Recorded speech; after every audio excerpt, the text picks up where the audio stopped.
A descoberta da verdade é impedida de forma mais eficiente não pela aparência falsa das coisas que iludem e induzem ao erro, nem diretamente pela fraqueza dos poderes do raciocínio, mas pela opinião, pré-concebida e pelo preconceito. Arthur Schopenhauer. Bom dia, boa tarde, boa noite. Bonsoir à tous. Une très belle journée à tous.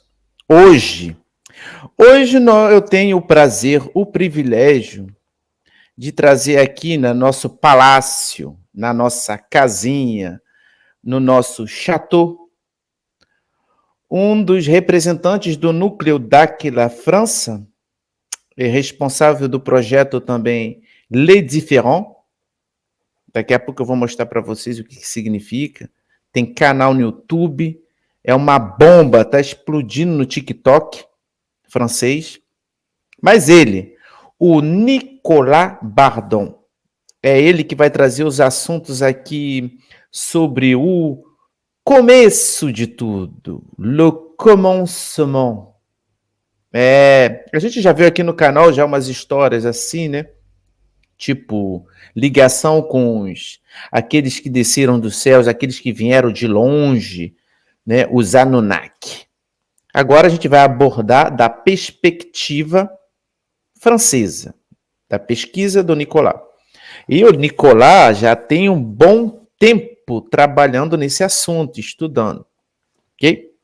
Bom, antes de chamar o Nico, como eu chamo ele carinhosamente, é o Nico.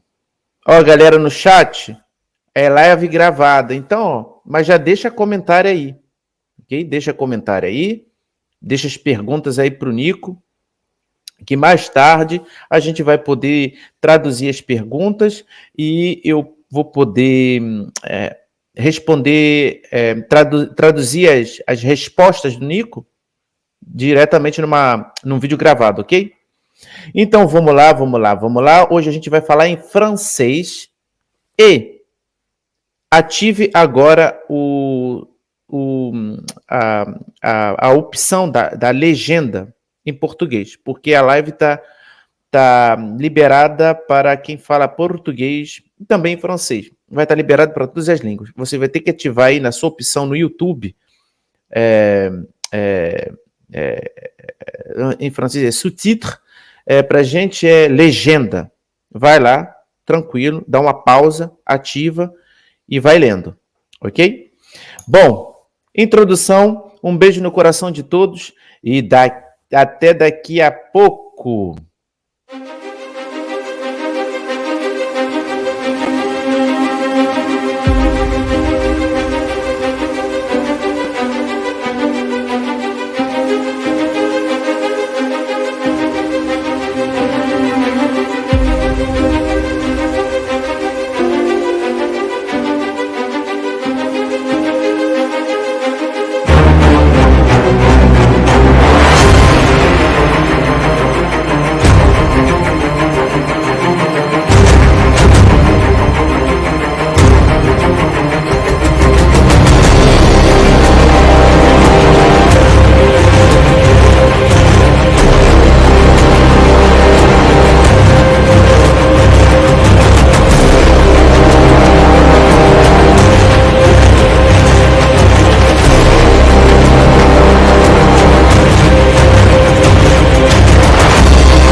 Pois é, pois é, pois é.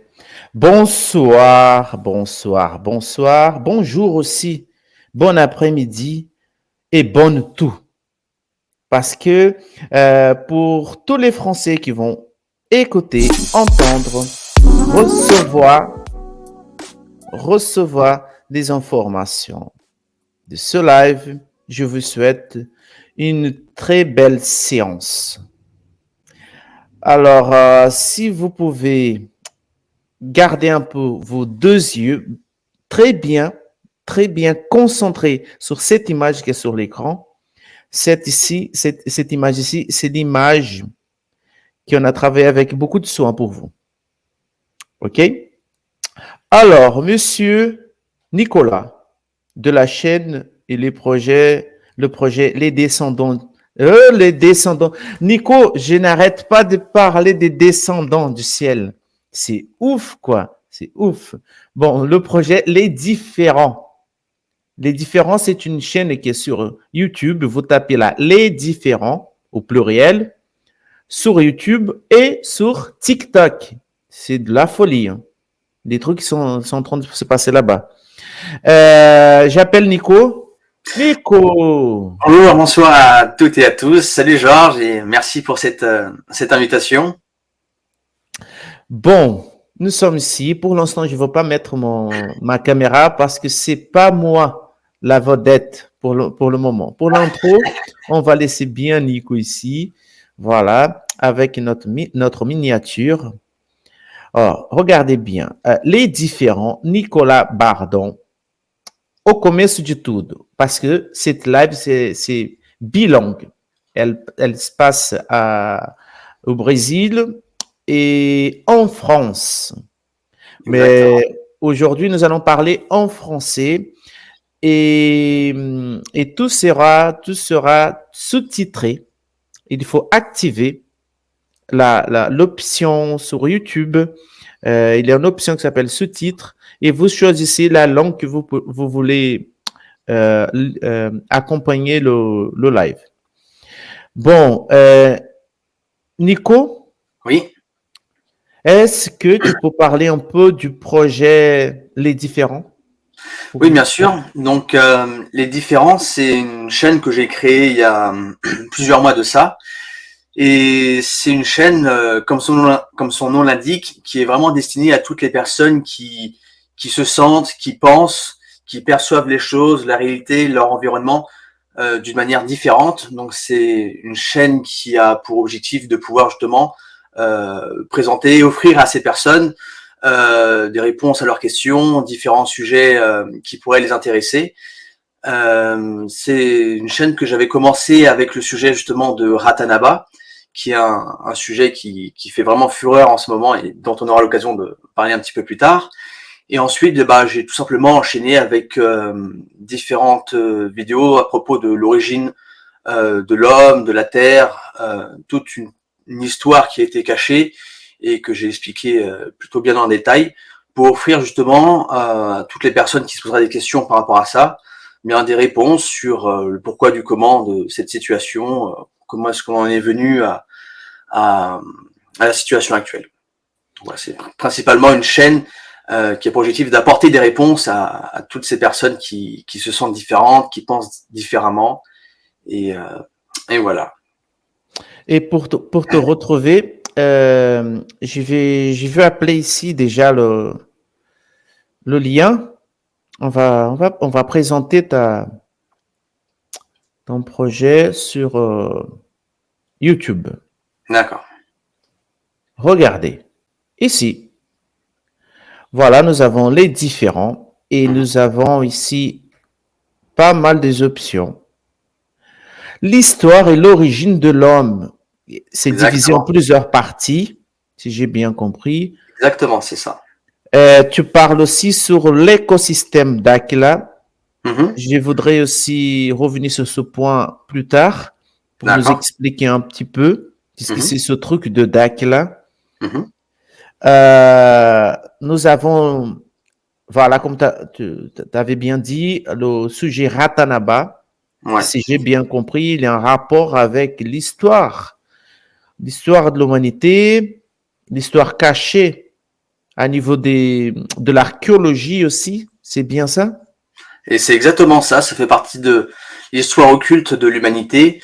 Une histoire qui remonte il y a bien longtemps parce qu'elle a commencé il y a 600 millions d'années avec l'arrivée des Muriles.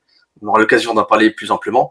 Mais c'est exactement ça. Et donc, c'est une histoire qui refait surface depuis quelques mois principalement. Du coup, avec les recherches entreprises par le groupe de recherche d'Aquila, donc mené par Urandir et accompagné par Fernanda Lima, Saulo, l'architecte également non, pas l'architecte, l'archéologue qui les suit sur le terrain, puis d'autres personnes qui ont mené beaucoup de recherches sur le terrain, qui se sont vraiment beaucoup investis pour chercher la vérité, chercher des réponses, et qui nous en ont beaucoup apporté. Je veux aussi une vidéo ici, un documentaire polémique. Oui, documentaire de la Terre convexe, c'était le feu au moment où c'est sorti.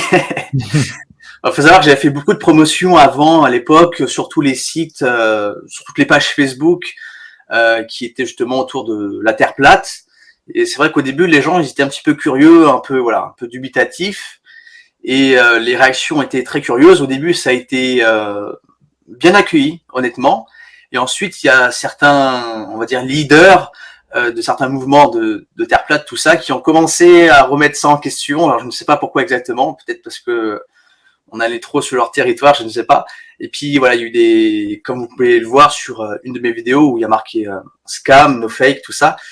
Il y a eu des vidéos-réponses qui ont été faites pour démonter un peu tous ces arguments bidons, toutes ces attaques que le documentaire a pu recevoir. Ah, génial. Ok, c'est en fait tu abordes aussi des thèmes considérés tabous, quoi. On ne Ah peut oui. pas on ne peut pas poser des questions sur le format de la Terre, si j'ai bien compris. Non, c'est un sujet Peu assez sensible. importe si on parle de la Terre plate, de la Terre convexe, de la Terre carrée, de la Terre triangle, c'est genre on ne peut pas te poser des questions. Oui, oui, c'est assez compliqué de remettre en question ces valeurs-là. Et en même temps, c'est compréhensible parce que c'est vrai que durant toute notre enfance, durant toute notre existence, en fait, à l'école, partout, on nous a toujours enseigné des choses bien claires, bien précises. Et c'est vrai que devoir tout remettre en question, c'est pas facile. C'est vraiment pas un exercice qui est simple. Et je peux comprendre qu'il y ait certaines résistances à cela, tout simplement. Très bien. Je vois aussi un autre sujet ici polémique. Mhm. Vaisseau et Oui, technologie biomécanique. C'est cette vidéo-là. oui, oui, absolument. Ah, c'est une vidéo très ancienne, hein, je l'ai postée il y a 7 ans déjà. C'était simplement en fait une vidéo donc, qui était issue du groupe de recherche d'Aquila, mais à l'époque ça s'appelait Projet Portail, dans laquelle il présentait tout simplement certaines technologies issues de nos 49 partenaires, qui sont 49 races d'autres dimensions. Et donc dans cette vidéo, on peut voir donc à la fois des vaisseaux, mais je crois aussi des vidéos où ils font des exercices avec des sphères de plasma. Et je crois aussi qu'il y a une magnétoïde qui apparaît dans la vidéo. Donc ouais, c'était juste une vidéo de présentation un petit peu de ce qui se fait à Dakila. Alors, tu avais parlé des 49 races. On va revenir sur ce sujet aussi. Oui, oui. Il y a aussi les crop cercles. Oui, donc c'est une vidéo qui a bien marché, hein, 160 000 vues. Je m'attendais pas à l'époque. Alors c'est pas du tout moi qui fais le documentaire. En fait, c'était un documentaire que j'avais déjà sur mon ordinateur depuis des années et des années, et je l'ai le trouvé vraiment super intéressant. J'ai trouvé que les personnes qui ont produit ce documentaire, ils avaient un point de vue bien détaillé, bien neutre. Ils expliquaient vraiment les choses avec beaucoup de.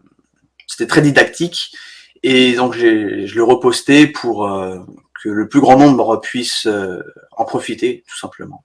Très bien. Alors, les crop cercles, vaisseaux extradimensionnels, si j'ai bien compris, en langage populaire, les extraterrestres. Voilà, pour, pour faire simple. OK. Langage ufologie. Mhm, OK. L'histoire cachée de l'humanité. Le format de la Terre. ouais. Ça et aussi le champ, j'ai pas oublié, technologie biomécanique. Je sais aussi que tu fais tes recherches, tes études à niveau aussi de la technologie mentale. Oui, c'est un sujet qui me passionne énormément. Même dans mes études d'ailleurs, donc j'ai commencé par faire de la psychologie, ensuite je me suis orienté vers la lithothérapie et le magnétisme. Donc pour ce genre de discipline, il faut beaucoup étudier toute la mécanique énergétique du corps humain, méridien, chakra, aura, tout ça, mais aussi tout ce qui est autour des capacités mentales extrasensorielles, donc étudier le cerveau, les ondes cérébrales, tout cet univers-là pour maîtriser son sujet, tout simplement. Très bien. Regardez ici, parce qu'on n'a pas fini. Ça, c'est YouTube. Mais le feu, je sens bien que le feu, il est bien plus présent sur TikTok. Ça marche bien, c'est vrai. Vous pouvez retrouver c'est les points différents sur TikTok. Ouais. Et là, 26K, 8000 abonnés, presque 9. Et regardez ces vidéos-là, 105K. Ça veut dire que ça intéresse beaucoup le sujet de l'histoire de l'origine. Oui, oui, oui, ça intrigue beaucoup les gens, ils se posent beaucoup de questions. Et en même temps, ce qui est assez curieux, c'est que du coup, dans mes vidéos, je parle de sujets qui touchent beaucoup de thématiques différentes, comme les religions, par exemple. Et les gens, ils font des connexions entre ce que je dis et ce qu'ils ont pu apprendre dans leur vie. C'était le cas très récemment avec les 144 000, donc qui est le 4e groupe dimensionnel qui est venu sur Terre, et qui est présent dans la Bible avec les 144 000 anges. Donc les gens, ils font plein de connexions et puis ils cherchent à savoir justement comment tout ça c'est pour de vrai en fait. Donc il y a bien sûr une partie qui est très ouverte et qui pose des questions bienveillantes, puis il y a une autre partie, je peux le comprendre, qui est un peu plus réticente à accepter ces informations. Ouais, parce que là, tu as parlé de 144 000. Un autre thème, c'est les dimensionnels. Oui. Pour une personne qui n'est pas habituée à ce recherche, elle se pose, je pense, je me positionne dans la peau de cette personne. Elle dit, mais ça, c'est un truc de barjo, non? Oui. Et c'est pour ça justement que dans les vidéos que je publie, j'ai voulu commencer par le tout début, le commencement du commencement, pour apporter au fil des vidéos une logique dans tout ça. Parce que c'est vrai, quand on parle par exemple de la Terre, le système Terre ou la Terre convexe, ça peut paraître bizarre. Pourquoi est-ce que la Terre elle serait plate? Quel est le sens de tout ça? Et je me suis rendu compte en fait que les gens ils n'avaient pas forcément les réponses à ça, et que pour comprendre pourquoi est-ce que la Terre était convexe, il fallait en amont avoir déjà un certain bagage de connaissances pour comprendre comment est-ce qu'on en est venu à avoir une Terre qui est plate, qui est convexe. Donc je suis parti du tout début et j'ai fait la chronologie jusqu'à aujourd'hui pour apporter tous les éléments de réponse et que les gens puissent compléter le puzzle. C'est génial, c'est génial. Je suis curieux, Nico. Comment tout ça a commencé avec toi? Tu avais quel âge et pourquoi? D'aussi loin que je me rappelle, j'ai toujours été baigné dans cet univers entre guillemets paranormal. Mes plus anciens souvenirs, c'était des trucs un peu bizarres. Je voyais des silhouettes qui se baladaient dans ma chambre. J'avais peut-être 3-4 ans, c'est mes plus anciens souvenirs. Donc j'ai toujours été baigné dans cet univers-là. Il m'a toujours fasciné, souvent effrayé aussi, parce que quand on est tout jeune, ça peut être flippant de voir des choses voler dans la pièce, des personnes se déplacer, disparaître, apparaître. Donc voilà, on va dire que pendant les 10 premières années, ça a été assez mouvementé à ce niveau-là. Ensuite, ça s'est calmé. Je pense de mes 8 à 10 ans, il y a une période assez calme. Et tout a vraiment démarré à fond la caisse quand j'avais 10 ans, je me rappelle très bien. C'était un mercredi et c'était en début d'après-midi. Je m'ennuyais, j'étais sur le canapé. Et tout d'un coup, j'ai eu une photo en fait de crop circle qui est apparue dans mon esprit. Et à ce moment-là, je me suis rappelé qu'il y avait cette passion-là que j'avais fini par oublier un petit peu. Et du coup, j'ai commencé à me réintéresser à tous ces sujets. Et je suis devenu addict. Vraiment, je passais mes journées à enquêter, chercher. Donc les 5 années qui ont suivi, ça a été hyper intense. J'ai fini par faire le tour de tout ce qui se disait sur Internet. Et de mes 15 à 17 ans, en fait, j'ai fait une recherche un peu plus soft jusqu'au jour où je suis tombé sur le site de Sonia et Ottavio qui s'appelle c'était Un autre regard. Et donc j'ai vu sur ce groupe-là qui présentait un groupe qui avait un partenariat justement avec 49 races d'autres dimensions. Ils avaient fait plein d'articles très bien écrits par Sonia, qui a une très belle plume. Si elle me voit, je la salue d'ailleurs. Hein.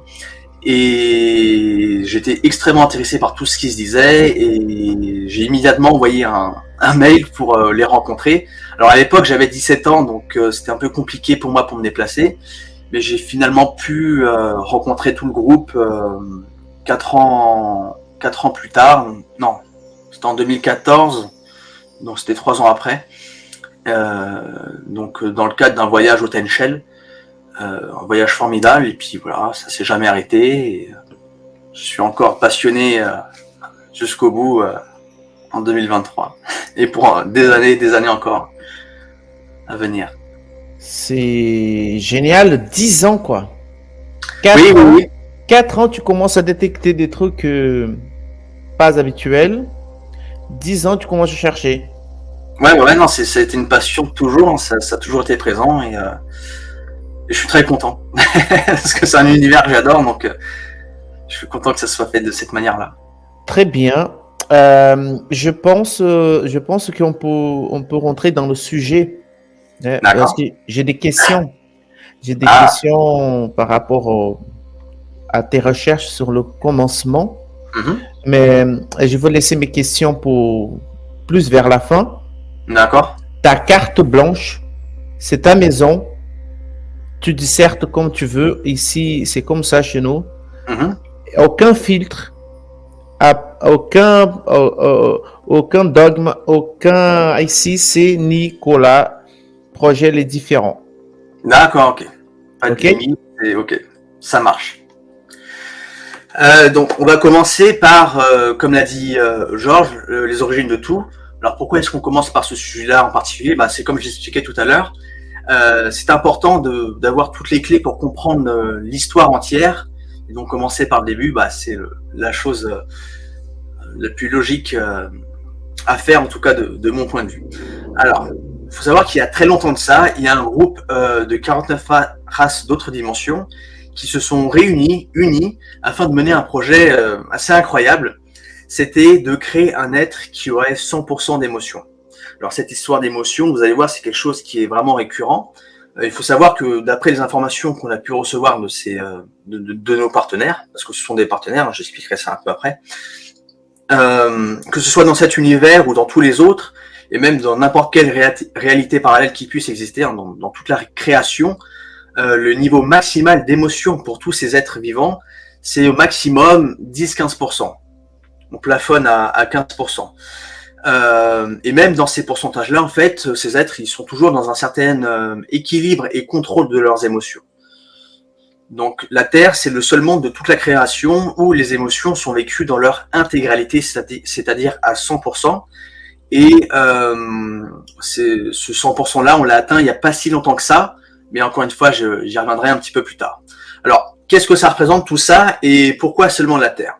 En fait, il faut savoir que pour mener à bien leur projet, ces êtres, ils ont choisi un endroit bien particulier dans l'univers pour atteindre cet objectif-là, justement. Donc, c'est un endroit qui, alors, c'est un petit peu compliqué, mais par rapport à sa position dans l'espace, dans la grille magnétique, tout ça, c'est un endroit qui a été favorisé par l'influence de certaines sources de lumière solaire, dont l'une qui provenait de la galaxie IC 342, qu'on appelle à Dakila Nebalo.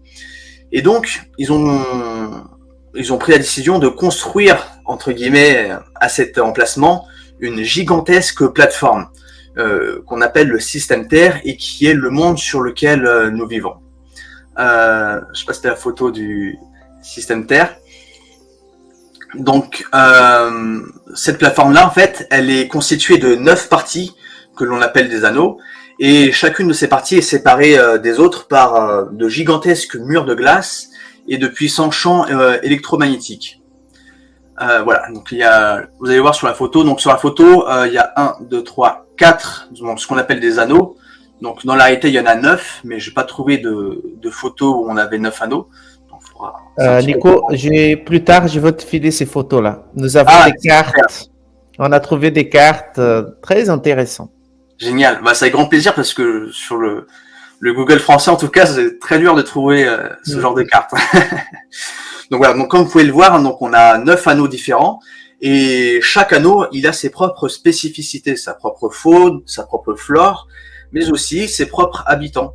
Donc l'espèce humaine, la nôtre, elle se trouve actuellement au centre de ce système Terre, dans le premier anneau. On a également un deuxième anneau, donc celui qui est juste à côté. Donc celui-là, il est un petit peu particulier, parce que c'est ce que certaines personnes appellent le monde astral. Donc pour les personnes qui ne sauraient pas ce que c'est l'endroit où vont les personnes lorsqu'elles décèdent et avant de se réincarner. Donc cet anneau-là, il a aussi d'autres spécificités, mais ce que je viens de dire là, c'est vraiment la principale.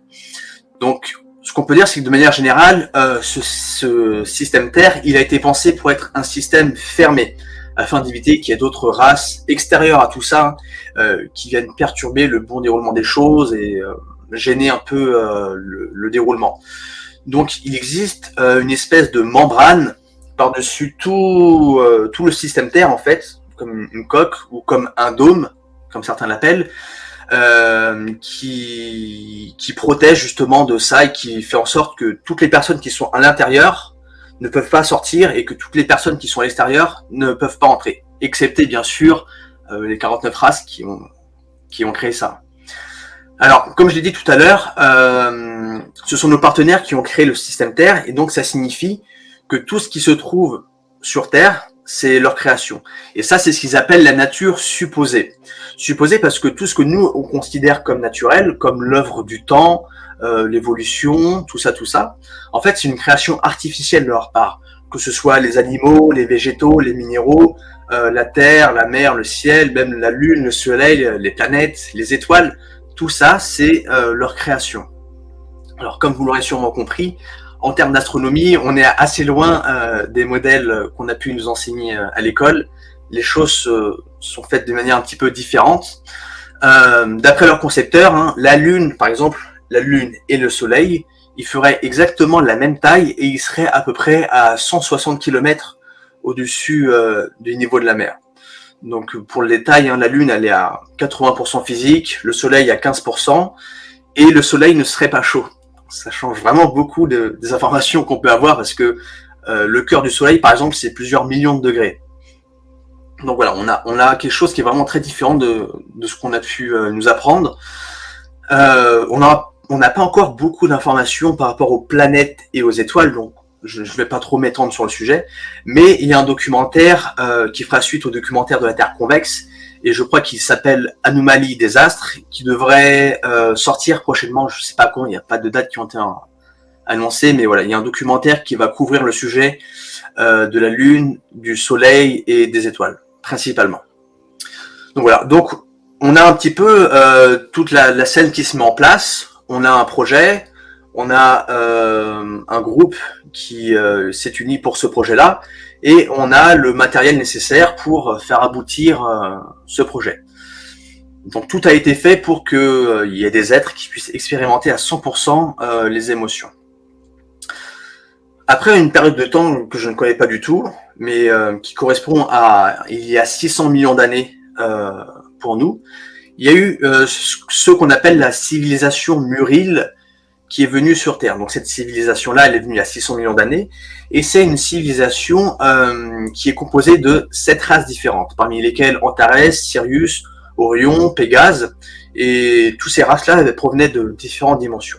Donc les Muriles, ils sont venus sur Terre avec différents objectifs, dont celui de cartographier notre monde, et de le rendre aussi plus habitable, parce qu'à l'époque, la Terre était plus dense et inhospitalière qu'elle ne peut l'être aujourd'hui. Donc cette civilisation, c'est une civilisation qui parlait l'Irdine, qui est la première langue parlée sur Terre, et leur technologie était incroyablement plus évoluée que pourrait bien être la nôtre dans 10, 20, 30, 50, 100 millions d'années. C'était vraiment une civilisation incroyablement avancée sur le plan technologique. Du coup, ils sont restés sur Terre pendant 150 millions d'années. Donc ils sont partis il y a 450 millions d'années. Et du coup, durant cette très grande période de temps, les Muriles, ils auront su vraiment laisser leur marque et nous faire profiter d'un héritage assez incroyable. Donc il faut savoir que la Terre elle possède une grille magnétique que les Muriles ont cartographiée, et ce, dans tout le système Terre, pas que dans le premier anneau. Donc ils ont identifié les lieux qui avaient la plus grande intensité énergétique, en fait, c'est ça que ça veut dire. Et ils ont ensuite réalisé différentes constructions, comme des cités, des monuments ou des centres de recherche, au-dessus de l'endroit exact où se trouvaient les points les plus importants en termes d'énergie. Donc tous les endroits où vous pouvez voir des méga constructions mégalithiques, ce sont des exemples où il va y avoir ces centres d'énergie. Donc eux à l'époque ils les utilisaient ils canalisaient ces énergies-là et puis ils les utilisaient pour leur quotidien. Donc toutes les constructions en pierre qu'on peut avoir aujourd'hui, que ce soit des pyramides ou des pyramides à degrés, enfin c'est différents types de pyramides, certains temples aussi, tout cet héritage issu des Égyptiens, Péruviens, Brésiliens, de la Grèce, tout ça c'est un héritage de cette civilisation. Et les civilisations qui ont suivi les Muriles, Ils ont repris ça et puis ils ont juste remodelé un petit peu à leur manière, suivant leur style respectif. Donc on peut citer parmi toutes ces constructions les forts bastonniers. Donc ce sont ces forts en forme d'étoile que l'on peut trouver en France, au Brésil, en Argentine, en Grèce, en Allemagne, même au Japon. Donc c'est vraiment présent sur tous les continents. On a aussi le fort Principe da Beira au Brésil, dont la datation réelle est de 430 000 ans, qui est très bien préservé. Et tout ça, en fait, c'était des aires d'atterrissage pour les vaisseaux, et dont la pointe, elle indiquait un lieu bien précis, dont on parlera un petit peu plus tard. Donc, de tout cet héritage incroyable qu'on a pu avoir des Muriles, il y a deux choses qui ressortent plus que les autres. Le premier, c'est Ratanaba, et le deuxième, c'est le chemin de Peabilu. Donc, on va voir que ces deux éléments-là sont très liés. J'ai pas le mot, désolé. Donc, Ratanaba. Ratanaba, en fait, c'est, alors, pour faire la petite histoire, Urandir, il a commencé ses recherches sur Ratanaba dès 1987. Et la ville a été découverte 5 ans plus tard, en 1992. Donc c'est une ville qui est enfouie dans l'Amazonie brésilienne et qui possède des ramifications dans toute l'Amérique du Sud et dans partout sur Terre. Beaucoup plus récemment, le 1er juin 2022, il y a Urandir et son équipe, avec entre autres Fernanda Lima, qui ont survolé la forêt amazonienne afin de pouvoir justement cartographier les zones où se trouvait Ratanaba. Donc on a pu avoir des images aériennes très impressionnantes, dans lesquelles on peut voir justement tous ces blocs de Ratanaba. Georges a lancé une petite vidéo dans laquelle on va pouvoir voir justement l'équipe. Donc ça s'est fait au mois de juin. Donc on a les caméramans derrière et puis Urandir et Fernanda. Donc ils ont loué un avion, ça coûtait cher, c'est beaucoup de matériel. Et vous allez voir un petit peu plus loin dans la vidéo que en survolant la zone, ils ont eu la très grande surprise de tomber sur plusieurs blocs, un petit peu comme un échiquier en fait. Donc ça va aller un petit peu plus loin dans la vidéo. Je sais pas si on peut peut-être... Tu veux que j'avance? Ouais, si possible. Juste un petit peu avant. Ouais, ça va pas tarder là. Donc ils ont tout filmé, tout enregistré pour pouvoir restituer ça comme il faut. Voilà, ils regarde ce trait là. Ouais. La ligne d'Apiaca. Donc là, voilà. Ils sont tombés sur ça. Donc on va voir voilà, les blocs de Ratanaba. Une image très impressionnante. C'est gigantesque, pour vous donner une petite idée. Ce sont des blocs qui font 1 km de côté, donc c'est des carrés, et qui font 50 mètres de haut. Donc là, on a affaire ici à une ville très ancienne, du coup, c'était qui a 600 millions d'années. Et alors, pour que vous compreniez comment est-ce que les choses se sont faites après, l'équipe d'Aquila a utilisé des équipements très modernes pour analyser ensuite ce terrain-là. Entre autres, ils ont utilisé la technologie LIDAR. Cette technologie-là, en fait, elle a des capteurs montés dans l'avion qui émettent des faisceaux lumineux qui se reflètent sur le sol et qui vont permettre de capter avec précision tout ce qui se trouve sous les arbres. Donc ça permet de faire abstraction de toute la végétation pour avoir vraiment les structures telles quelles. Puis ensuite, voilà, les signaux ils vont être interprétés par un logiciel qui va pouvoir produire des cartes très détaillées et qui ont été même analysées par différents experts. Donc, faut savoir que la région observée par le LIDAR, elle s'est faite sur les lignes d'Apiacas et elle couvre 95 hectares. Donc, c'est une surface extrêmement grande. Donc voilà un petit peu pour Ratanaba. Un autre point important, donc j'en ai parlé tout à l'heure, c'est les chemins de Peabilu. Ouais, exactement. Donc chemin Pelouse, donc ce sont des routes qui traversent, qui partent de Ratanaba, qui en fait traversent tout le premier anneau. Donc ça peut aussi bien se faire à travers des souterrains que sur les routes en surface et même passer en dessous les océans. Donc elles étaient connectées à d'autres villes satellites aussi de Ratanaba. Ah oui, il faut aussi que je t'envoie la carte. Nous avons déjà une possible carte des chemins de Piabiru. Ah, super, super. À savoir qu'on a aussi, du coup, comme c'est un chemin qui parcourait le monde, pour les Français, on a en Espagne le chemin de Compostelle, qui fait partie du chemin de Peabelu, et qui a sa continuité en France aussi également, qui après va forcément vers d'autres pays. Ouais, bientôt, nous allons commencer ici aussi la recherche sur aller vérifier. Ouais. Là du chemin en France. Il y a de très belles expéditions qui se profilent à l'horizon. Ouais.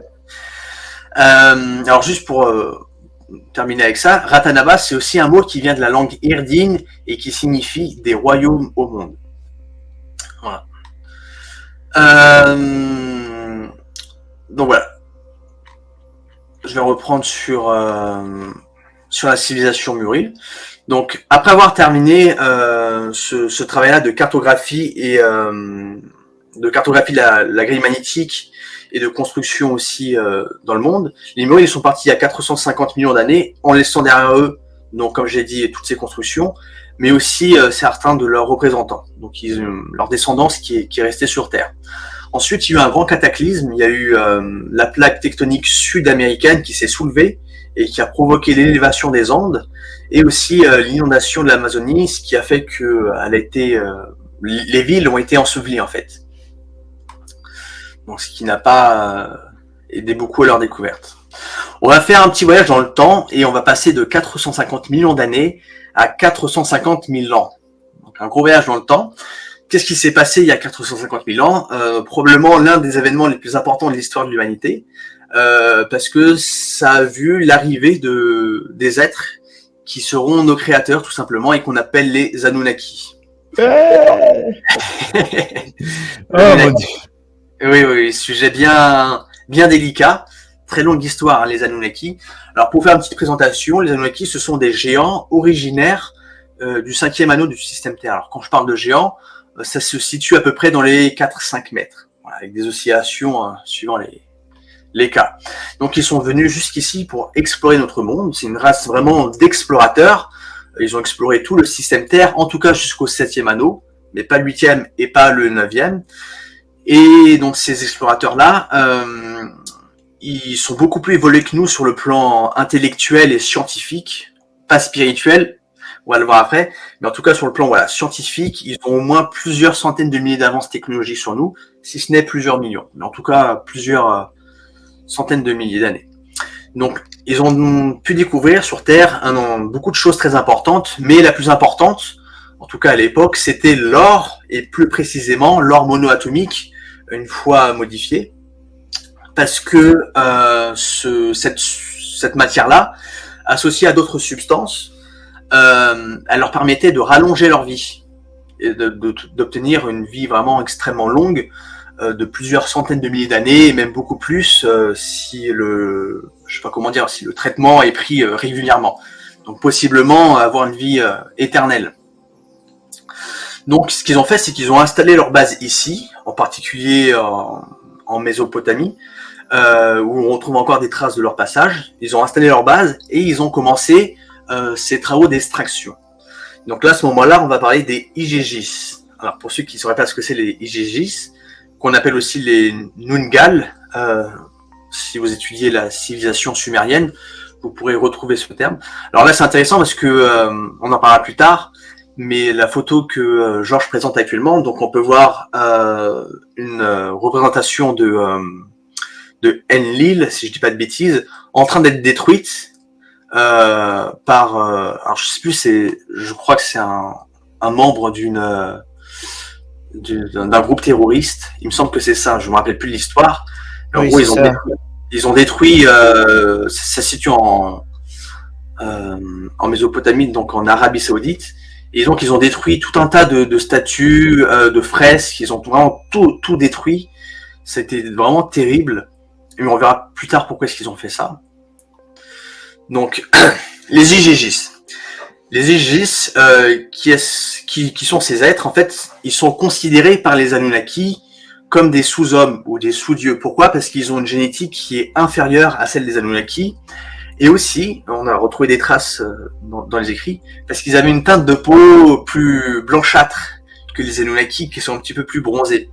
Donc, en quoi le racisme ne date pas, ne date pas d'hier. Même sur ça, ils ont pris de l'avance, les Anunnaki, sacré personnage.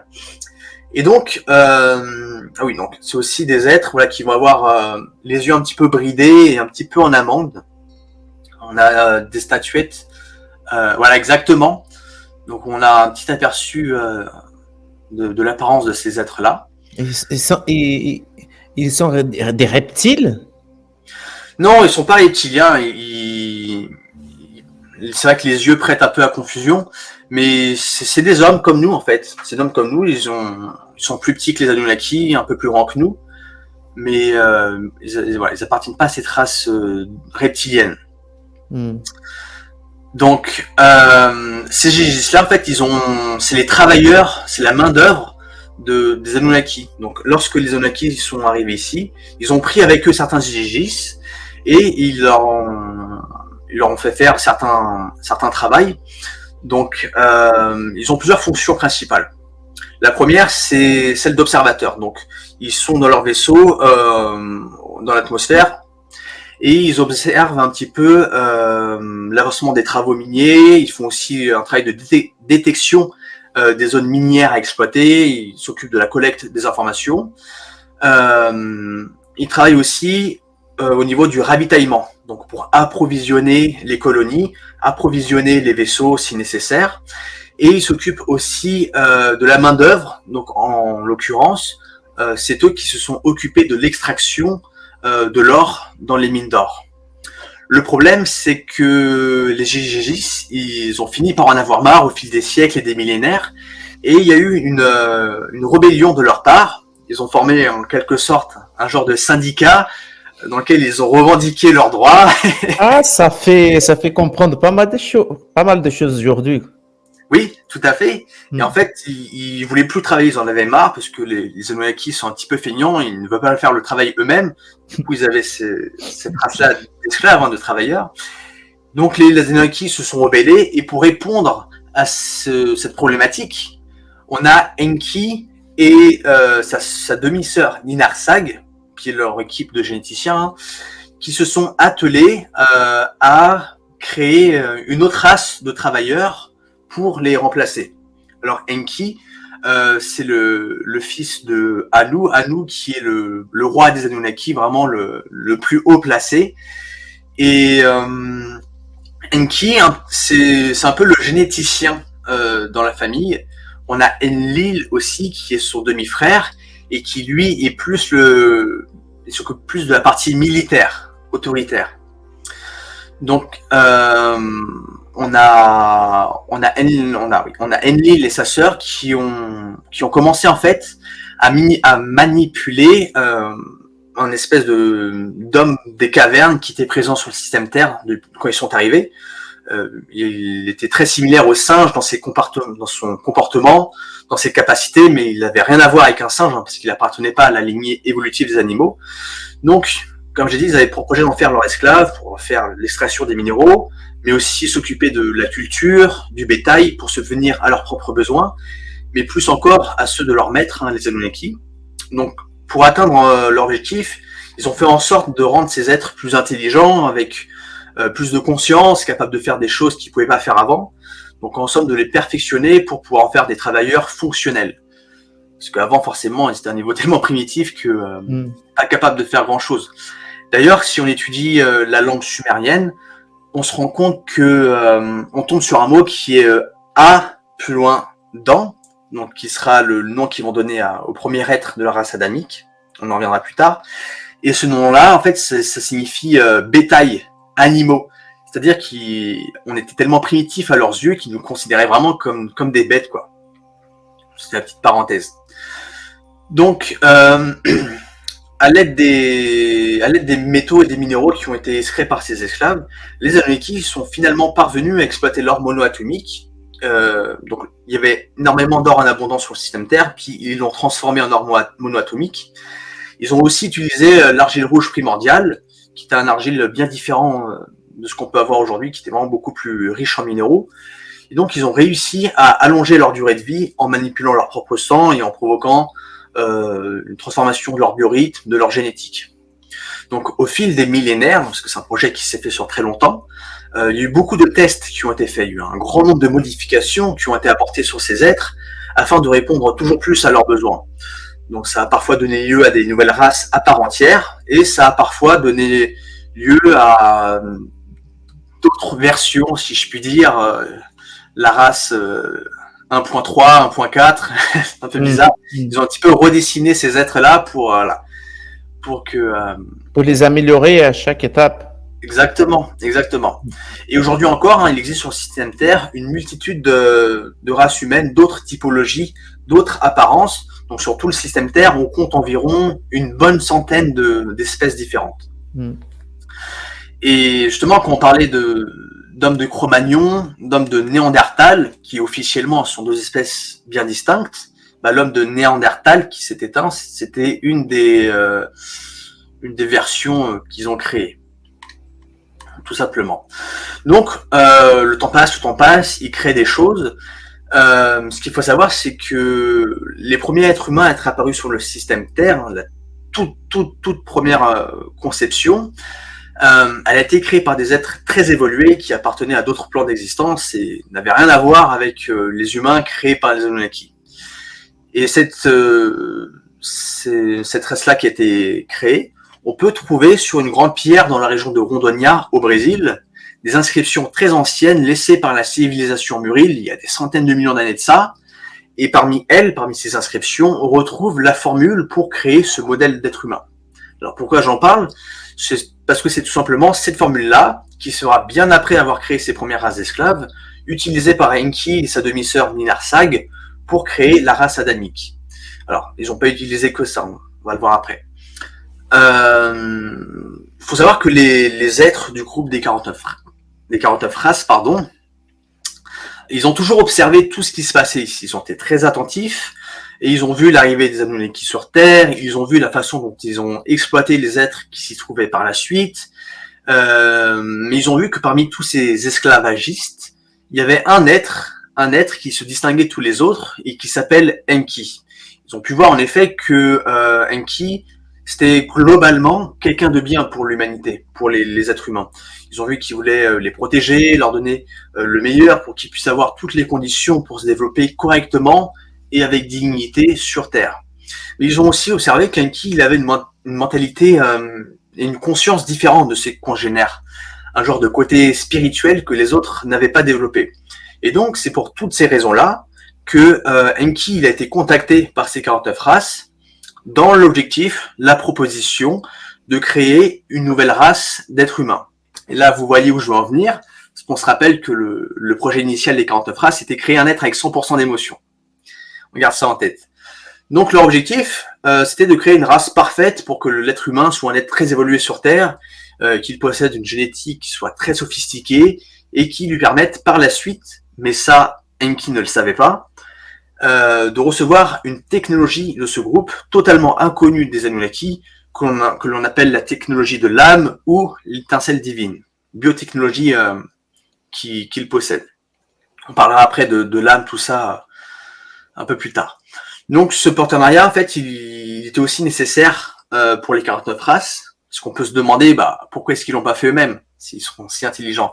En fait, les 49 races, ils peuvent pas beaucoup interférer dans nos vies, parce qu'ils ont une condition physique très différente de la nôtre, et ils appartiennent aussi à d'autres plans d'existence, donc il y a cette question de libre arbitre aussi. Donc ils sont passés par un intermédiaire. Puis de toute façon, ils sont tellement accélérés en fait que sans un entraînement adéquat, ils peuvent nous paraître invisibles en fait. Donc Enki, il a accepté la proposition des 49 races pour atteindre cet objectif. Et même si tout n'avait pas été dit, il avait déjà anticipé que les 49 races, ils avaient un plan derrière la tête qui était beaucoup plus grand pour ces nouveaux êtres que ce qu'ils voulaient bien laisser paraître. Donc avec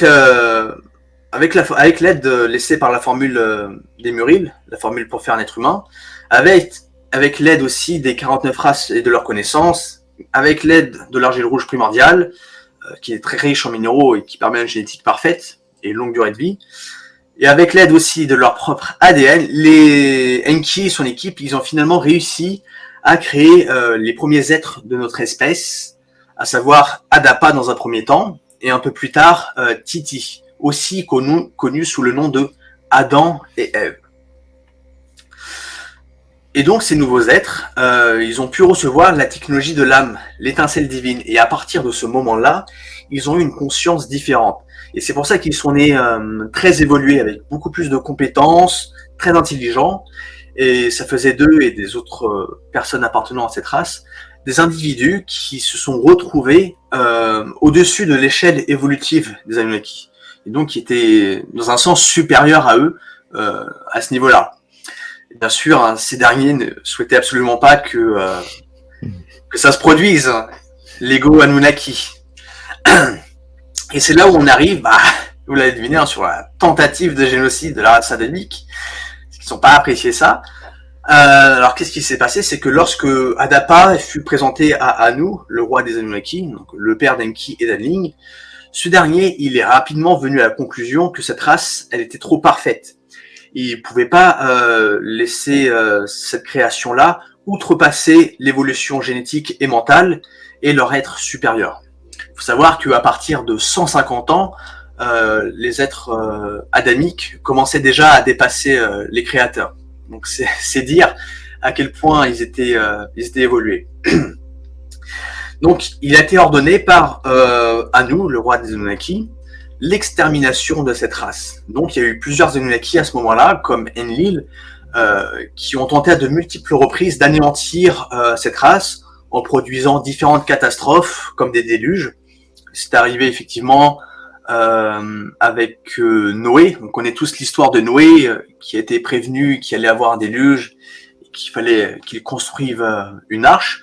Alors pour la petite histoire, Noé, de son vrai nom Dyutsudra, c'est l'un des fils d'Enki, mais pas dans la lignée Anunnaki, hein, dans la lignée de la race adamique. Donc Enki s'est reproduit avec une femme de la race adamique qui a donné lieu à la création de Noé. Et donc c'est son père qui avait prévenu Noé qu'il allait avoir ce projet-là, et c'est ce qui a permis de pouvoir le sauver. Donc c'est vrai qu'on a d'un côté une partie des Anunnaki qui était vraiment très belliqueuse et qui se donnait à fond pour nous tuer tous. ils étaient très très motivés, hein, très dédiés à la tâche. Mais en parallèle, on avait aussi un autre groupe d'Anunnaki, le groupe d'Enki, qui eux n'ont eu de cesse de nous aider. Ils ont vraiment fait ce qu'ils pouvaient pour nous aider. Malheureusement, malgré leurs efforts, il y a eu plusieurs interventions génétiques qui ont eu lieu sur nous pour nous affaiblir au maximum. Il y en a eu 2 en particulier qui ont été effectuées sur le chromosome 2 et 3 qui ont été bien sales. Donc il y a eu une première manipulation au niveau du chromosome 2 qui avait pour but de nous faire perdre notre système immunitaire infaillible. Parce qu'à l'époque, il n'y avait pas de rhume, il n'y avait pas de toutes ces maladies-là, de gastro, de diarrhée, non, ça n'existait pas. Donc ils ont enlevé ce système immunitaire infaillible pour nous permettre de développer tout type de maladies et de problèmes physiques possibles et imaginables. C'était super, vraiment génial. Merci beaucoup. Mais ils se sont pas arrêtés là. Ils se sont dit, pourquoi s'arrêter dans si bon chemin? Et ils ont attaqué le chromosome 3, qui lui a été modifié pour limiter notre durée de vie à 120 ans maximum, alors qu'avant on pouvait facilement vivre des milliers d'années, je pense. Donc plus tard, il y a eu des altérations au niveau des gènes P53 et P57 qui ont été réalisées afin d'accélérer le processus de vieillissement, pour que ce soit beaucoup plus rapide qu'avant. Et donc, au fil du temps et des modifications génétiques, notre sang, qui à la base était bleu, il est progressivement devenu rouge. Alors vous allez me dire, comment est-ce que c'est possible que le sang soit devenu bleu? En fait, il faut savoir que dans le passé, la Terre, elle avait de nombreuses particules d'or en suspension dans l'air. Et les plantes, en fait, elles captaient ces particules-là. Et nous, après, on mangeait ces plantes qui avaient absorbé ces particules. Et lorsque ces plantes étaient ingérées, ça faisait que le sang était bleu. Donc ce sang bleu-là, c'est aussi ce qu'on appelle le sang du principe, le sang original. Donc c'est un sang auquel il faut qu'on retourne à terme. Donc c'était la petite parenthèse. Donc notre sang bleu qui est progressivement devenu rouge, notre corps parfait il a été modifié pour ne pas pouvoir survivre longtemps sur Terre. Ils ont par exemple raccourci les hanches des femmes afin qu'elles aient beaucoup de douleur et du mal à accoucher. Il faut savoir qu'à l'origine les femmes elles avaient aucune douleur durant ce processus d'accouchement, mais du coup c'est apparu après. Et donc voilà, ils ont fait tout un tas de petites modifications pour nous rendre la vie vraiment infernale. Mais dans leur quête, Ils ont bien réussi. Hein. Ils ont fait un très bon boulot. Honnêtement, je leur tiens la main. Enfin, bravo. Ils sont fortiches en matière de destruction. Et voilà. Donc dans leur quête de destruction, les Anunnaki, sans le savoir, ils ont participé une nouvelle fois au perfectionnement de la race adamique. Pourquoi ? Parce que les modifications qui ont été apportées au niveau des chromosomes 2 et 3, ils ont permis tout simplement d'augmenter encore un peu plus notre pourcentage d'émotions. À l'époque, on n'était pas encore à 100%, il y avait encore du chemin à faire, mais ça a été un gros coup de pouce. Et tout ça, en fait, c'est une petite réflexion personnelle, hein, mais ça m'a laissé penser que décidément, les 49 races avaient vraiment l'air d'avoir tout prévu. Au cours de mes recherches, je me suis vraiment rendu compte qu'il y avait beaucoup de choses qui avaient l'air d'avoir été calculées à l'avance, même des milliers d'années avant. Donc, le temps passe et on arrive à peu près 13-14 000 ans avant Jésus-Christ. Un petit peu après la fin du dernier déluge. Un déluge d'ailleurs hein, qui a été complètement artificiel parce qu'ils ont tout simplement fait exploser des bombes en Antarctique au niveau des glaciers, ce qui a généré la chute de ces glaciers qui a donc soulevé de gros volumes d'eau, entraînant par la suite des méga tsunamis, rasant tout sur leur passage. Et en plus de ça, en combinaison, ils ont aussi généré des pluies diluviennes. Donc tout a été fait pour encore une fois essayer d'éradiquer les êtres humains. Et voilà. Après, à cette date-là, après ce dernier déluge, à défaut d'avoir vraiment réussi à éradiquer la race adamique, les Anunnaki, ils ont eu l'idée d'avoir sur nous un contrôle absolu. Et pour ça, ils ont créé ce qu'on appelle un système de matrice. Un peu comme dans le film Matrix, d'ailleurs. C'est à peu près la même chose. Alors, qu'est-ce qu'ils ont fait ? Ils ont tout simplement manipulé la vraie histoire de l'origine de l'homme et de la Terre. Ils ont effacé les événements, les preuves, les personnes qui étaient dérangeantes au bon déroulement de leur plan, leur scénario. Ils ont créé des guerres, les religions, différents types de sociétés. Tout ça dans le but de nous emprisonner mentalement et de nous couper de la réalité, la vraie réalité. Donc ils ont modifié le format de la Terre pour créer un modèle de Terre sphérique afin que l'on pense que l'on n'est nulle part d'autre où aller. Et un modèle d'univers infini pour qu'on se sente petit, seul et insignifiant aux yeux de la création. Et ce qui est vraiment fou, c'est que si vous regardez certaines vidéos où justement ils partent d'un point tout petit sur Terre et ensuite ça dézoome et on voit toutes les planètes, toutes les galaxies, tous les amas de galaxies, où on part du tout petit au plus grand, on voit beaucoup de commentaires de personnes qui disent aux yeux de l'univers, on est vraiment tout petit, on est vraiment insignifiant, notre vie n'a vraiment pas d'importance au vu de la grandeur de l'univers, et c'est exactement ce qu'ils voulaient générer, et ça a parfaitement bien marché. Parce que c'est pas vrai, on n'est pas du tout insignifiant. Peu importe la taille des choses autour de nous, notre essence, qui nous sommes, ça a une importance. Donc, en parallèle de tout ça, ils ont aussi mis en place et dirigé différentes sociétés secrètes afin de pouvoir transmettre leurs ordres et à travers ces intermédiaires leur faire mettre en place leurs plans. Ils ont créé les religions du coup dans lesquelles ils se sont fait passer pour des dieux. Ils ont créé différents concepts pour limiter les gens dans leur esprit, comme l'enfer, le paradis, les démons, tout ça pour maintenir dans la peur, conditionner leur comportement. Ils ont créé une fausse histoire pour nous éloigner de qui nous sommes vraiment, de notre vraie nature.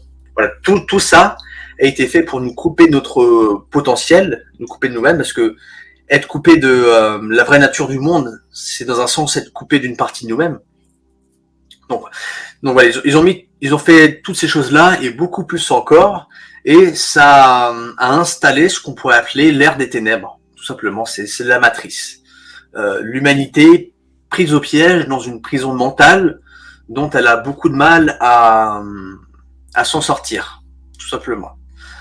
Mais nos amis nos partenaires des étoiles n'avaient pas dit leur dernier mot, parce que en réponse aux actes des Anunnaki, qui étaient des actes très graves, parce qu'autant les 49 races, ils sont très respectueux du libre arbitre, autant les Anunnaki, eux, ont violé à de très nombreuses reprises le libre arbitre des êtres humains, mais aussi les lois universelles. Ils ont commis beaucoup de crimes, alors je sais pas si c'est le mot approprié, mais beaucoup de choses qu'il ne fallait pas faire et qu'ils ont faites, ce qui a permis aux 49 races de pouvoir intervenir, parce que le couple créateur, l'énergie suprême, ce qu'on peut appeler Dieu, et les 49 races ne pouvaient pas permettre l'extermination de la race adamique. Et ils ont entrepris des actions qui sont allées en ce sens. Alors qu'est-ce qui s'est passé? Il faut savoir qu'en temps normal, les êtres des 49 races, ils ne peuvent pas rester plus de 7 heures sur Terre, parce que au-delà, la densité de notre monde, ça leur fait perdre la mémoire, et ils finissent par rester bloqués ici sur Terre s'ils partent pas d'ici là. Et au moment de leur mort, en fait, ils finissent par rentrer dans ce processus de réincarnation, ils perdent leur corps, leurs souvenirs, et c'est le début de la galère. Donc, en 13 000 ans avant Jésus-Christ, vint l'arrivée du premier groupe d'êtres dimensionnels sur Terre. Malheureusement, les choses ne se sont pas passées comme prévu, et le groupe, il n'est pas parvenu à mener à bien sa mission. La forte densité de la troisième dimension, donc de la Terre, parce que la Terre et tous les êtres qui vivent dessus, ils appartiennent à la troisième dimension. Donc cette densité-là, en fait, elle aura eu raison de ces individus qui finirent par perdre la mémoire, leur capacité et leur corps au moment de leur mort. Donc il y a eu un deuxième groupe de dimensionnels qui a été envoyé plus tard, en 6000 avant Jésus-Christ, donc 7000 ans après, pour venir en aide au premier groupe et continuer à aider l'humanité dans son éveil, toujours pareil. Donc ils ont pu bénéficier cette fois-ci d'un accompagnement plus prononcé de la part des 49 races. Ceci dit, une fois encore, la densité de la Terre a fini aussi par affecter leur mémoire et ils n'ont pas pu mener à bien leur mission. Il y a eu alors un troisième groupe de dimensionnels qui a été envoyé en 4004 avant Jésus-Christ, toujours dans le même but de réveiller les groupes précédents et d'aider dans l'évolution des êtres humains.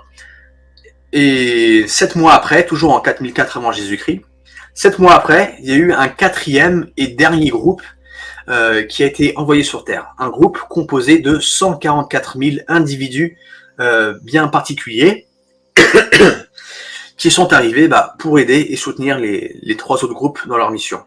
Alors là, vous allez me dire, l'histoire, elle se répète. Pas tout à fait. Parce que, à leur arrivée, conscients qu'ils allaient perdre la mémoire à cause de la densité de la Terre, le troisième et le quatrième groupe, ils ont écrit sur des plaques un ensemble d'informations sur qui ils sont et ce qu'ils sont venus faire ici. Alors, vous allez dire, qu'est-ce que c'est que ces plaques? Les plaques ou archives cosmiques ou livres de la vie, comme on peut le lire parfois dans la Bible, peu importe les noms qu'on lui donne. Donc, ce sont des technologies que les dimensionnels, donc, ce sont les êtres des 49 races qui sont venus sur Terre pour leur mission. C'est pour ça qu'on les appelle les dimensionnels. Ils sont venus donc avec des plaques qu'ils ont apportées avec eux sur Terre. Donc qu'est-ce que c'est ces plaques? Ce sont des registres individuels sur lesquels chacun a écrit son engagement, le compromis qu'il a accepté d'accomplir et le travail qui doit être réalisé dans cette vie-là. Donc c'est une sorte de petite astuce qui a été utilisée pour qu'on puisse se rappeler par nous-mêmes de notre engagement et de notre mission, et dans un même temps réactiver notre mémoire cosmique. Par rapport à la plaque et nous, il faut savoir qu'il y a une connexion entre nous et notre plaque. Et cette connexion, elle se fait à travers une biotechnologie qui est connectée au dimensionnel, donc nous, et qui permet d'être connecté en temps réel à notre plaque. Et cette connexion, elle va permettre de pouvoir faire apparaître sur notre plaque tout ce qu'on ressent, tout ce qu'on pense, tout ce qu'on dit, tout ce qu'on fait, mais aussi nos débits, nos crédits, notre destin, notre programmation et plus encore. Donc, il y a vraiment tout, ou presque, hein, qui apparaît dessus. Il y a aussi différentes informations à propos de ce qu'on doit réaliser depuis le jour de notre arrivée, il y a 6000 ans, en 4004, avant Jésus-Christ, jusqu'à la fin de notre compromis, en 2028, je crois peut-être une extension jusqu'en 2032. Donc tout est inscrit à ce niveau-là. Donc ces plaques, elles sont physiques, hein. C'est pas quelque chose qu'on a accès dans le monde astral ou je ne sais pas quoi. Elles sont physiques et elles sont principalement faites d'argile. Alors, quand on a notre plaque entre les mains, on peut entre autres lire notre nom original, donc le nom qu'on avait au moment où on a écrit la plaque, notre point d'origine dans l'univers, et donc comme je l'ai dit, notre mission jusqu'en 2028, et aussi des informations qui révèlent 3 chemins possibles pour accomplir notre engagement. Donc il y en a un plus facile, positif, entre guillemets, un négatif plus ardu, et un troisième qui ne va pas forcément conduire à la réalisation de notre mission. Ces plaques-là, elles ont été conservées. Elles ont été conservées pendant des millénaires à 3 endroits différents de la planète. Un de ces endroits, il est au Brésil, dans le Mato Grosso do Sul, et vous l'aurez deviné peut-être, hein, c'est la région où se situe la base, le QG si je puis dire, du groupe de recherche d'Aquila. Le second point, il est en Allemagne, et le troisième, Cocorico, il est en France, à Saint-Martin-Lys. D'ailleurs, Georges et moi, on a eu l'occasion d'y aller il y a pas si longtemps, et de pouvoir voir justement cette grotte. On n'y est pas entré, hein, mais on a pu la voir. Pour tous les aventuriers qui voudraient partir dès maintenant enquêter à Saint-Martin-Lys et aller choper sa plaque, comme vous pouvez vous en douter, c'est pas comme ça que ça se passe. C'est quelque chose d'extrêmement important et qui est extrêmement bien gardé. Donc je peux vous promettre et vous garantir que si vous entrez dans la grotte à Saint-Martin-Lys, vous ne verrez absolument rien. Les plaques, elles sont délivrées par les partenaires. Il faut non seulement les autorisations, non seulement des personnes aussi autorisées à pouvoir faire cette activité-là, mais il faut aussi être dans ce qu'on appelle la fréquence pour pouvoir y accéder. Donc, pour l'instant, l'accès à nos plaques n'est pas du tout d'actualité. Donc, l'accès et la manipulation à notre plaque physique, ça c'est quand même bien de le rappeler, c'est pas quelque chose qui se passe dans le spirituel ou dans notre esprit. Même si certaines personnes autorisées, avec certaines capacités comme l'écran mental, ils peuvent y avoir accès, mais ça c'est pour les gens vraiment super avancés dans leur paranormalité. Pour les 3 quarts des gens, voilà, on y accède de manière physique, et pour ça, on a besoin d'être formé pour qu'on puisse y parvenir. Parce qu'on a fini, avec le temps, par perdre cette fréquence-là. Et donc, lorsqu'on va y accéder, on va pouvoir voir tout ce qu'on a écrit dessus. Et un fait super étonnant, si je puis dire, c'est que l'écriture qu'il y a sur notre plaque, c'est la même écriture que vous avez actuellement dans votre vie. Donc quand vous allez prendre votre plaque, vous allez voir exactement la même écriture que vous pouvez avoir sur votre cahier. Je trouve ça assez surprenant. Alors comment est-ce que c'est possible? En fait, il faut savoir que au fil de nos réincarnations, de nos vies, il y a 3 choses, en tout cas à ma connaissance, peut-être qu'il y en a plus, mais en tout cas j'en connais 3, qui ne changent jamais. Le premier, c'est notre sexe. Donc si vous êtes un homme dans cette vie, vous l'avez été dans toutes les autres. La deuxième chose, c'est votre écriture. Ça reste toujours la même. Et la troisième chose, c'est le regard, au niveau des yeux. Vous allez aussi avoir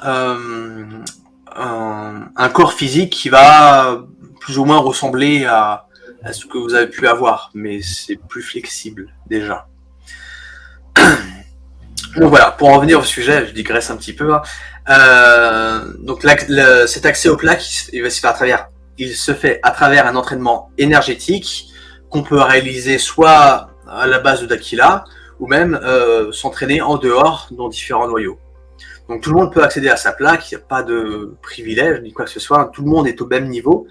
Et donc ça n'est pas une question vraiment de temps, en combien de temps est-ce que je peux y arriver, est-ce que 3 mois d'entraînement ça suffit, c'est une question de moment. Il y aura un moment où le groupe va atteindre la fréquence et où les plaques elles vont être libérées, tout simplement. Donc c'est pour ça aussi que c'est très important que chacun puisse avoir accès à sa plaque pour que la personne puisse se remémorer sa mission cosmique, tout simplement. Donc voilà, donc le temps passe, on arrive à un moment où l'intervention des êtres dimensionnels porte ses fruits, où ça va générer du mouvement. Donc on avait un point, je sais pas si on peut dire central, mais on avait un point dans lequel les Anunnaki géraient tout, et ils ont été bougés. Oh. Désolé. Un coup de pression. Pas de souci. Désolé. Non, aucun souci. Alors pour ceux qui se demandent, c'est notre ami Bilou qui est intervenu.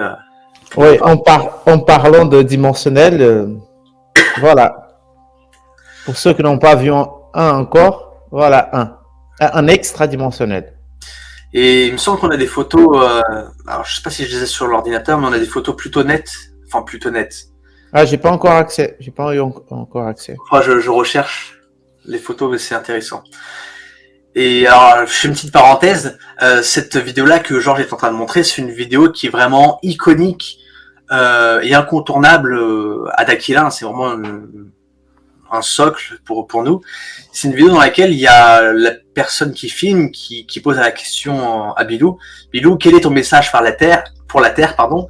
Et on a Bilou qui va donner un petit peu presque le slogan d'Aquila qui est chercher la connaissance. Seulement chercher la connaissance. Et effectivement, c'est ce que fait D'Aquila depuis des années. Mais Nico, je veux surfer là sur la question dimensionnelle. Et extraterrestre et dimensionnel. La différence entre les deux? Ouais. Okay. Parce que là, l'être que vous êtes en train de voir là, lui, ce n'est pas un extraterrestre. Lui, c'est un extradimensionnel. Oui. Parce que les extraterrestres sont, par exemple, les Anunnaki. Et ils ne sont pas des extraterrestres qui viennent d'autres galaxies ou d'autres planètes. Non, ils sont d'ici, de notre système Terre. Et ça, on va expliquer plus tard avec le temps. Ouais. Non, c'est exactement ça, en fait. Ce qu'on appelle, nous, de nos jours extraterrestres, donc en dehors de la Terre, c'est avec ce modèle de Terre sphérique et de planètes un petit peu partout dans l'univers. Mais en fait, il n'y a pas vraiment d'extraterrestres, étant donné qu'on est tous au sein du même système Terre. À la limite, on pourrait dire un extra anneau. Pour ceux qui viendraient d'autres anneaux, mais ce serait un peu bizarre. Oui. Donc voilà. Et les êtres là que vous voyez, ils appartiennent à d'autres dimensions. Donc nous ici, on est dans la 3e dimension. Tout ce qui existe ici, c'est la 3e dimension. Les animaux, les plantes, les minéraux. Et en fait, ils appartiennent à des dimensions supérieures. Donc la 4e, 5e, 6e, 6e, 8e. Au sein des 49 races, ça va de la 4e à la 9e. Pour vous faire une petite idée. Donc voilà, donc ils sont extradimensionnels, ils sont au-dessus de la 3e dimension. Et Bilou, lui, est originaire de Pégase. Il est de la 4e dimension. Et c'est un Laquim. D'ailleurs, une des 3 races intraterrestres avec lesquelles on est en relation, avec les Tots et Betamix.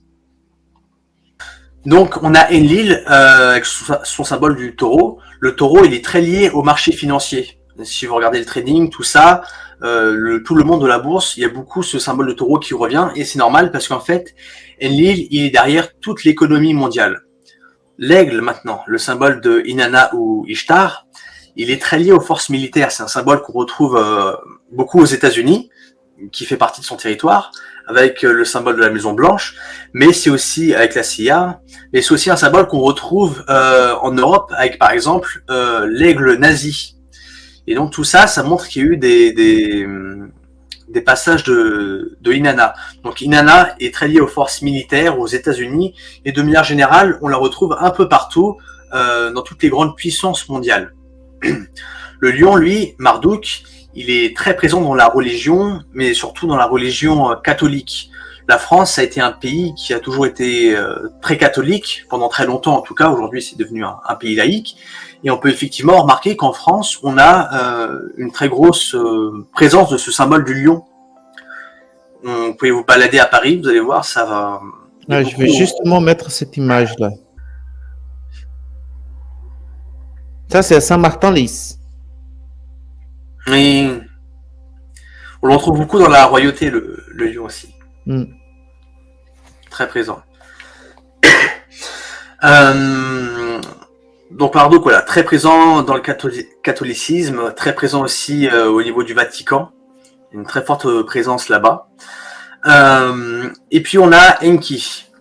Enki, donc comme j'ai dit, il est symbolisé par le poisson, qui est très lié à la religion du christianisme. Le poisson, en fait, on le retrouve dans les textes sacrés, parfois sous le nom de Ichthus, en grec ancien, et ça a été un symbole majeur dans cette religion qui représente d'une part l'eau du baptême, mais aussi le sauveur durant les débuts de l'église primitive.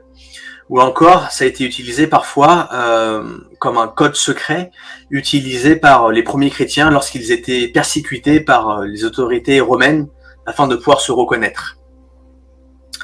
On retrouve aussi un de ces symboles, le dragon, qui est très lié à la Chine. Donc le dragon et sa mythologie, c'est très lié à la Chine. Et on retrouve le serpent beaucoup dans l'Amérique du Sud. Donc voilà, on a ces 4 clans-là qui se sont formés et qui sont toujours d'actualité. Et avec le temps, on a eu 2 autres clans, on peut dire ça comme ça, qui sont apparus. Un premier, c'est celui des Igigis. Igigis, ils sont beaucoup représentés à travers le symbole de la lune, la lune en quartier parfois, et symbole des étoiles. Donc c'est pour ça, eux, ils ont beaucoup de territoires entre guillemets dans l'Afrique du Sud. C'est pour ça qu'on remarque beaucoup sur les drapeaux de ces pays-là qu'il y a toujours une lune ou des étoiles. Ils sont très présents de manière générale dans tout ce qui va être la religion musulmane, beaucoup aussi dans tout ce qui est conservateur, dans pas l'alimentaire, hein, mais dans le régime politique conservateur. Et aussi beaucoup dans communisme, pardon. D'ailleurs, le marteau et la faux, c'est aussi un de leurs symboles. Donc voilà un petit peu où on en est aujourd'hui. Bien sûr, les 49 races continuent à travailler pour faire en sorte que leur plan, en fait, leur objectif, c'est simplement de créer une race humaine, de modifier la race adamique, afin qu'elle perde justement son étincelle divine et que les esprits qui s'incarnent dedans ne puissent plus avoir toutes les capacités qu'ils ont actuellement avec ce corps-là.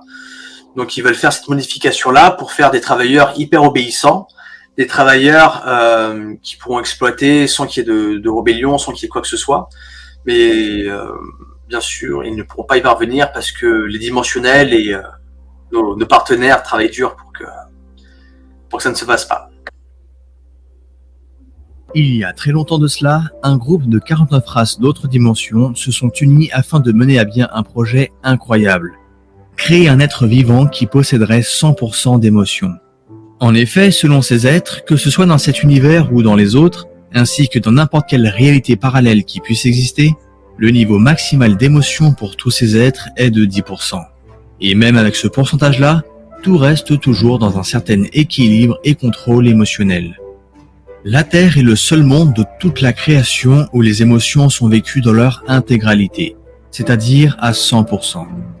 Mais qu'est-ce que cela représente et pourquoi seulement la Terre ? Pour mener à bien leur projet, ces êtres ont choisi un endroit bien particulier dans l'univers pour atteindre leur objectif.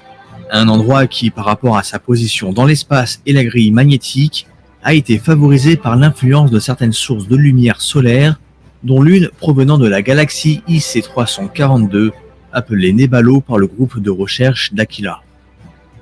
Ils ont ensuite construit à cet emplacement une gigantesque plateforme qu'ils appellent le système Terre et qui est le monde sur lequel nous vivons. Cette immense plateforme est constituée de 9 parties que l'on appelle des anneaux et séparés les uns des autres par de gigantesques murs de glace et de puissants champs électromagnétiques. Chaque anneau a ses propres spécificités ainsi que sa propre faune et flore et bien sûr aussi ses propres habitants. L'espèce humaine se trouve actuellement au centre de ce système, dans le premier anneau. Le deuxième anneau, quant à lui, est un peu particulier car il est ce que certains appellent le monde astral, l'endroit où vont les personnes décédées avant de se réincarner, même si cet anneau aurait bien d'autres spécificités. Ce système Terre a été pensé pour être un système fermé, afin d'éviter que d'autres races extraterrestres ne viennent perturber le bon déroulement des choses. Aussi, il existe une espèce de membrane impossible à traverser, excepté par ses créateurs, qui recouvre l'ensemble du système Terre. Cela correspond à ce que certaines personnes appellent le dôme. Tout ce qui existe ici a été créé par ces êtres. C'est ce qu'ils appellent la nature supposée. Supposée car tout ce que nous considérons comme naturel est en fait une création artificielle de leur part. Les animaux, les végétaux, les minéraux, la terre, la mer, le ciel, mais aussi le soleil, la lune, les planètes et même ce que l'on considère comme les étoiles. En termes d'astronomie, tout est bien différent de ce que la science conventionnelle peut bien penser. D'après leurs concepteurs, la lune et le soleil feraient la même taille et se situeraient à environ 160 km d'altitude au-dessus du niveau de la mer et le soleil ne serait pas chaud. Nous n'avons pas encore beaucoup d'informations sur les planètes et les étoiles, mais un documentaire est en préparation sur le sujet et fera suite au premier de la série, le documentaire sur la Terre convexe. C'est génial cette vidéo. Merci. Du coup, on vous a partagé cette vidéo pour que vous puissiez avoir un petit aperçu du contenu que je propose sur ma chaîne et juste avoir un aperçu en fait. Donc voilà, ce sera toujours un petit peu animé de cette manière-là. Très bien. Alors, je vous propose à tous de faire un tour sur la chaîne YouTube de Les Différents et sur la chaîne aussi sur TikTok, c'est aussi Les Différents. Vous avez vu au tout début du live. Si vous n'avez pas vu au début du live, vous allez revenir en arrière et tout regarder de A à Z. Parce que il y en a beaucoup d'informations. Oui. Et ces informations, elles sont déjà dilatées en détail, en pédagogie, dans les vidéos de chaque chaîne, aussi au Brésil, quand aussi en France. Et aussi, nous sommes disponibles pour répondre à toutes vos questions gentiment. Si vous venez avec des trucs bizarres dans vos têtes, ne vous inquiétez pas, on va vous mettre dans les rails. OK? Tranquillement. Ouais. Venez comme vous venez, mais on se calme parce que pour révisiter l'histoire alternative de l'humanité, il faut aller doucement, mes amoureux, mes chéris. Parce que vous êtes habitués à l'autre programme. Et nous proposons un autre. Et ça se fait doucement, avec beaucoup de patience. Nous avons des réponses pour pas mal de questionnements. Le problème avec ces réponses, ce n'est pas les réponses en soi, mais c'est la programmation. C'est l'éducation que nous avons eue pendant longtemps qui ne nous permet pas de questionner la réalité. Et là, l'exercice, ça va être de réapprendre à questionner la réalité. Et ça, on fait doucement parce que ça fait un froid dans le dos, ça fait réchauffer le ventre, ça fait un court-circuit dans le cerveau. On doit y aller doucement et avec beaucoup de patience. Alors, si vous venez agité, extrêmement agité, et en train de nous engueuler, nous allons vous engueuler aussi, hein, avec amour. Et bienveillance. Voilà, avec bienveillance. Alors, si vous voulez comprendre toutes ces terminologies, tous ces thèmes, tranquillement, venez. C'est pour ça que les plateformes, les réseaux, ils sont disponibles. Nous sommes sur plusieurs plateformes pour vous amener quelques informations pour que vous puissiez continuer vos recherches. OK? Un bisou dans votre cœur, parce que ça, c'est une expression brésilienne. Je sais que ça sonne pas bien des fois en français. Et je m'excuse aussi pour mon accent. Dernièrement, je suis en train de travailler beaucoup plus avec la langue portugaise, mais je vous promets de bien revenir sur la langue française pour régler les termes et les expressions. Moi, je connais très bien ton français, t'en fais pas. Écoute, merci à toutes et à tous pour votre attention. J'espère que ce live vous aura plu. Comme l'a très bien dit Georges, hein, si vous avez des questions, c'est avec plaisir qu'on y répondra. Et écoute Georges, moi je te remercie beaucoup pour cette opportunité et j'espère qu'on aura l'occasion de pouvoir réitérer l'expérience dans le futur. Yes, nous allons faire la deuxième partie de ce live. Ciao, ciao. Ciao, bisous.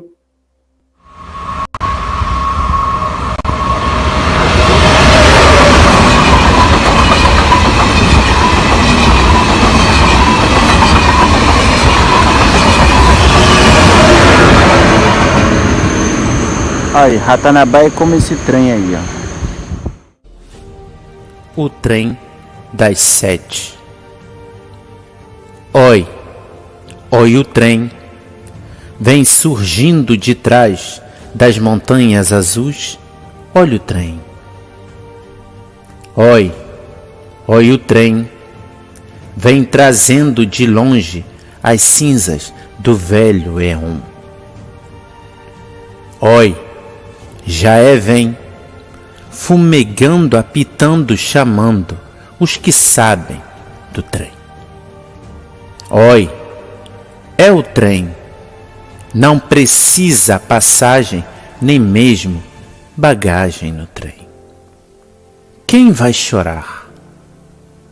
Quem vai sorrir? Quem vai ficar? Quem vai partir? Pois o trem está chegando na estação. É o trem das 7 horas, é o último do sertão. Oi, olhe o céu, já não é o mesmo céu que você conheceu, não é mais. Vê, oi que céu, é um céu carregado e rajado, suspenso no ar. Vê, é o sinal das trombetas, dos anjos e dos guardiões. Oi, lá vem Deus, deslizando no céu entre brumas de 1000 megatons. Oi, olha o mal, vem de braços e abraços com o bem num romance astral.